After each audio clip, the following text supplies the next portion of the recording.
Happy Sunday, everybody. So, I got the piece in. Where'd I put it? Daggone it. I totally have it. Here it is. Okay, found it. Ha! Just got it in. Actually, sort of early.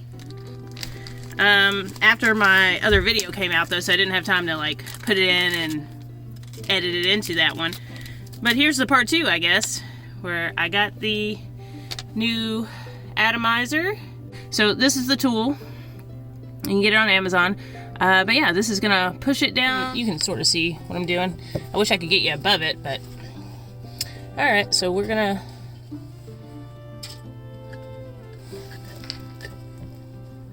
You can see where it's at. And there's a little hole that's on this side over here.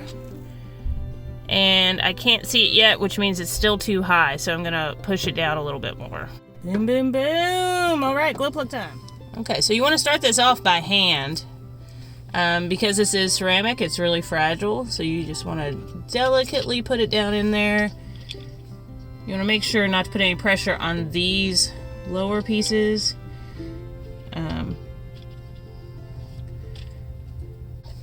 You want to do this part by hand, and you want to make sure it can cross thread, so you want to be really careful. Now, a lot of these glow plugs will come with this, but you want to look for it. It'll have this slit in it here, and that's for the wires. Because, like I said, this is very delicate here, so you gotta put this on, and then make sure it is on the metal part of that spark plug before you even try to turn it, because you don't want to put any pressure on those. And then you can use, oh my goodness, a screwdriver or something to turn this. Now I'm just going to gently do it first too, to make sure it's on the right thread. So that's nice and snug. And you want to hold these wires so you're not pulling on them whenever you're, either way, whenever you're moving this silicone down, because it is a snug fit, because we need it airtight. Because if you do have an issue with this inner gasket at all, if you have a leak, crack, or it's a crack in the seal or anything in this spot, the front gasket, or the fuel line area, it can leak into your bus, your van, you know, wherever you have this thing. It can leak out. We don't want that, obviously. There we go. It's a nice seal all the way around there. Literally fur on everything.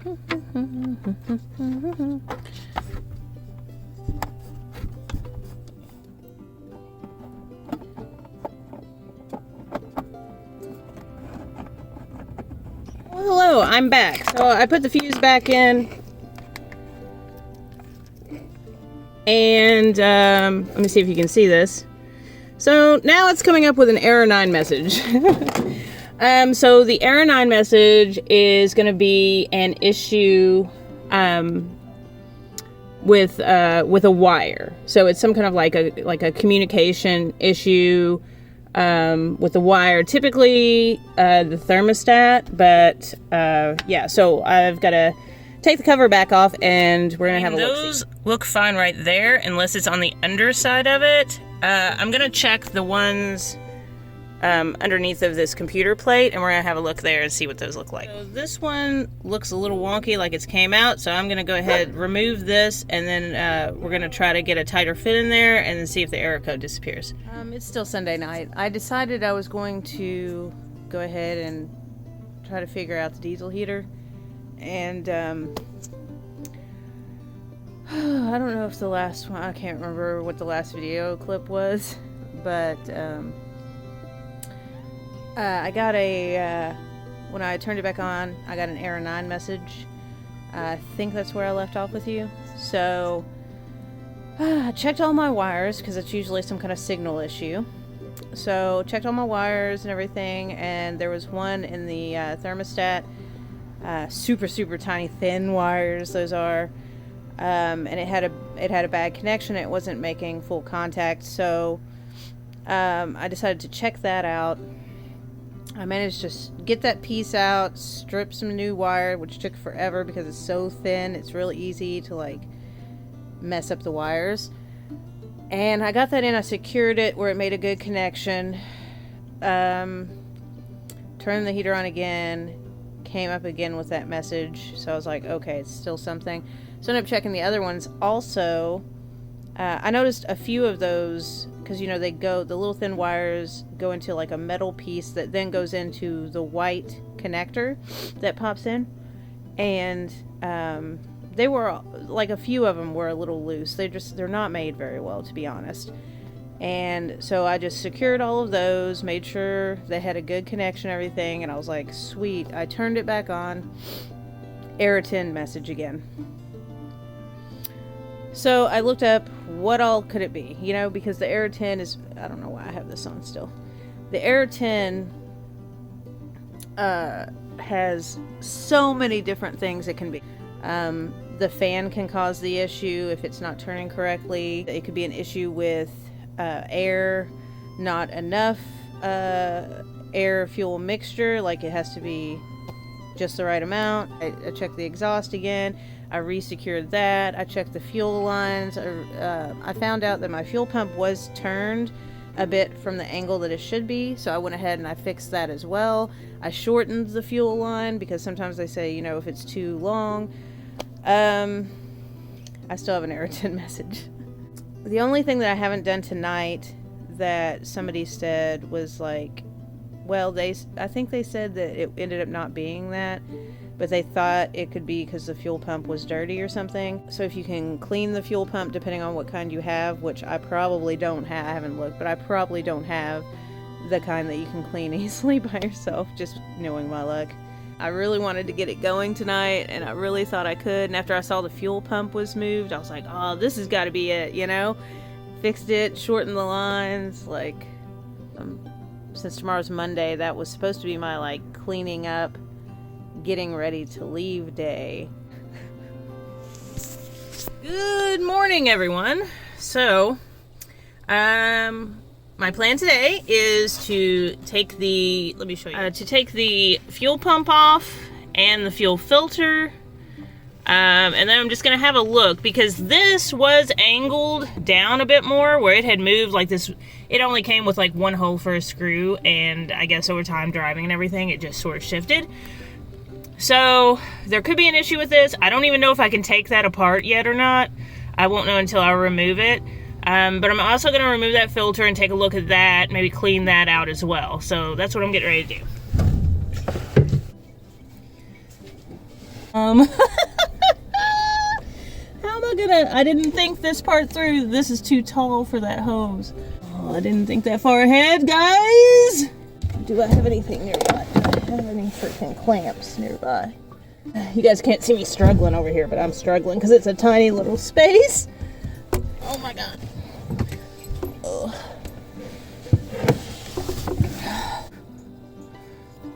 Man. There we go. Okay. You didn't even see that. Okay. So, why do I ever try to make plans? I don't know, because it seems like every time I try to make plans and give myself a deadline, something happens, and I don't make the deadline. Also, another reason I should clean this out every year before winter, like well before winter, and test everything and make sure it works. Mental note made.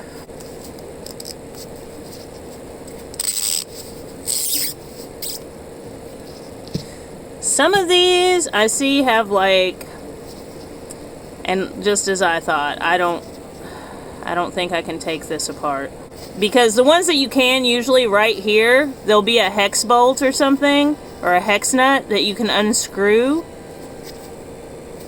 And this does not have one of those. It looks pretty well sealed. Alright, I've got a rinse cup here. No diesel until you get all the way down here. So that's like 10 or 12 inches, man. So if this seems to work, then I'll put more diesel in this little cup and we'll try it, but good grief. I will not be using this syringe again. Don't worry about that. I would not do such a thing. Alright. But it is going in.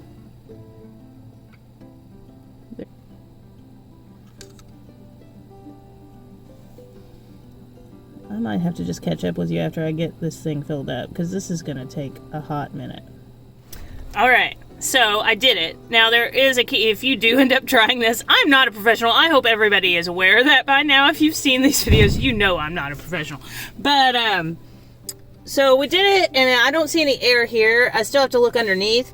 But the easiest way to do this with the syringe, I found, was taking this black piece off and putting it on the end of that hose with the little clip or whatever, and then I was using the syringe in the top part of this black piece here, and it did go in a lot easier. I also had to switch from this one, this smaller syringe, to this slightly bigger one, because the little piece in here came off with that. It was just too much pressure for it. I'm gonna look underneath, make sure there's no bubbles, and if it looks like there's very little or no air bubbles underneath, then we're gonna try it again.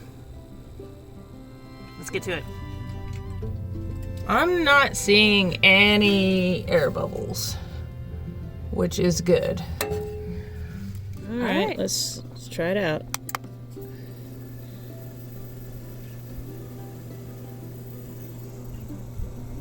Fan's kicking on. Let's go peep out the fuel pump that should be starting up in theory here pretty soon. So I want to go keep an eye on that. Okay, it's pumping. It's speeding up a little bit. But I don't want to get too excited yet. As soon as I said that, it stopped pumping. I mean, that could be fine.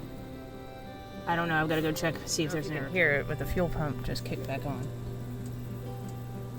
Got a little clicking. Dang it. Alright, so I looked up some information online, and it said sometimes when you had issues where there might have been air in the line or something, it could take up to 8 restarts, and each time you have to take the fuse out, put it back in, try restarting it. But yeah, 8 times. So we're gonna be just restarting this. I'm not gonna film all of that. I'll catch up with you here in a little bit after I've tried it a few times. Well, I'd be lying if I didn't say I felt a little bit defeated right now. And I even rewired some stuff just to be sure, you know. Still coming up with the E10, but I'm gonna have to call it and start fresh tomorrow, trying to figure something out. I'll probably watch some videos and stuff, see if I can come up with any other explanation. I did order a replacement gasket, and that should be here in 2 days. So if there's anything else that it might be, I'll try it, you know. This video is just gonna be me trying to fix the diesel heater. Why, hello. So it is Tuesday, and I figured I'd catch you all up. So I went ahead and decided that I was going to take the entire thing apart again, and that there had to be something that I was overlooking, right? So I'm pretty sure I found the issue. First of all, I went ahead and ordered some new gaskets. Like I said, the inside one still looks good, but I figured I'd go ahead and replace the outer gasket. So I was like, I'll go ahead and take it all apart and look at it. Okay, so this is the fuel intake right here. So this is the combustion chamber right here. This little piece right here seals the outside.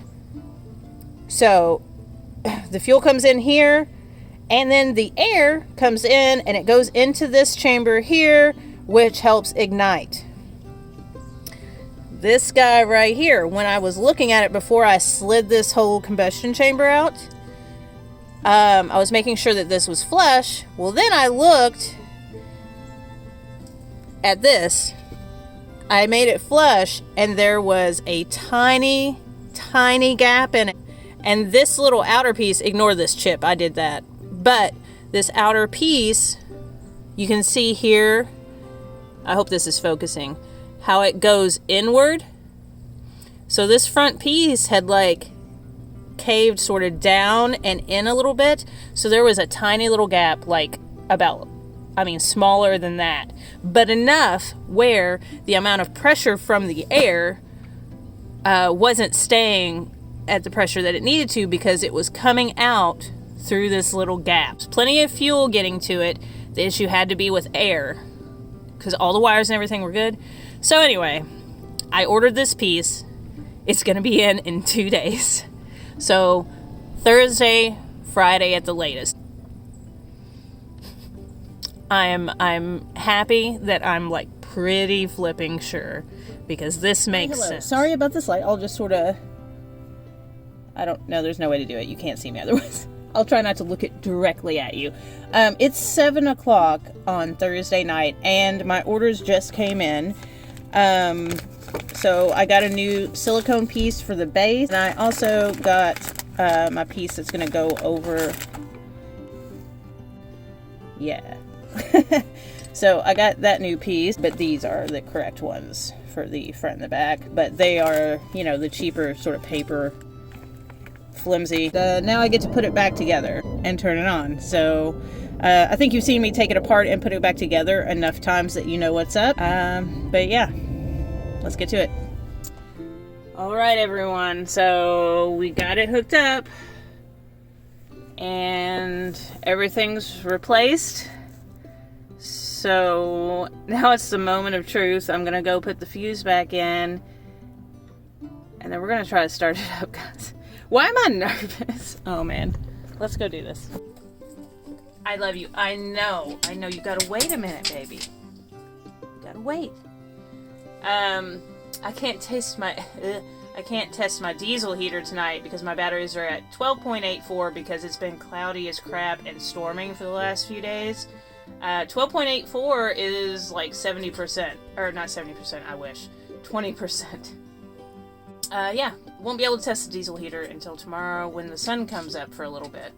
So, I guess I'll catch up with you then, and we'll test it out. Hey there. Alright, I just need to catch you up. After I ended up taking the diesel heater apart again for like the second or third time and just giving it an even better cleaning with a bristle brush and everything. I replaced both gaskets, all the parts on the inside of that, and then put it back together, and I still got an error 10 message, which left it to only 2 things that I hadn't replaced yet that it could be: the thermostat and the fuel pump. I went ahead and checked on Amazon to try to order the 2 parts. The fuel pump would have got here in a couple days. The issue was that the thermostat, or the overheat sensor, whichever way you want to say that, wouldn't be able to arrive until first or second week of January. And we know that's not doable for me right now. So I had to make a decision. And really the only one that I could make was to go ahead and buy a new diesel heater that will arrive in 3 days. So I wanted to be able to fix this diesel heater and have like a problem solving video for you guys. But I mean, this is the truth of it. This is what happened in the situation that I'm in. So I just wanted, she's just staring at me. I just wanted to let you know that. So I've got a new diesel heater in 2 or 3 more days. The good news is I know that's going to work right out of the box. So yeah, thanks so much for watching. Thanks so much to my new subscribers. And I guess this means I am definitely hitting the road later this week. So that is super exciting. I love you all. Thank you so much for following me and watching this long video. I know it's over 20 minutes, but I appreciate it, and I appreciate all of you. And I'm going to see you Wednesday for a live at 7 p.m. Eastern Standard Time. And let's have some beverages. Some beers, some eggnog, whatever you feel like drinking. Let's hang out. I'll see you then. Love you.